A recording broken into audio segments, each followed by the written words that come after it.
మనం తీర్మానం చేసుకొని, ప్రభు వెనుకున్న వాటన్నిటిని మరిచి ముందున్న వాటి కొరకు నేను వేగిరపడచ్చు, బహుమానమును పొందుతాననే తీర్మానంతోనే మనం పరిగెత్తాలి. పొందుతానో లేదనే డౌట్ వద్దు. ఖచ్చితంగా దేవుడు నాకు గొప్ప బహుమానాన్ని ప్రసాదిస్తాడు. విశ్వాసంతో పరిగెత్తాలి. మన చుట్టూ చాలా మంది పరిగెత్తుతుంటారు. హుసేన్ బోల్ట్ కూడా పరిగెత్తొచ్చు మన పక్కన.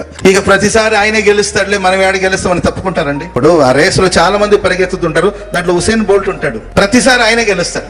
అవునా కదండి? ప్రతిసారి ఆయన గెలుస్తాడు.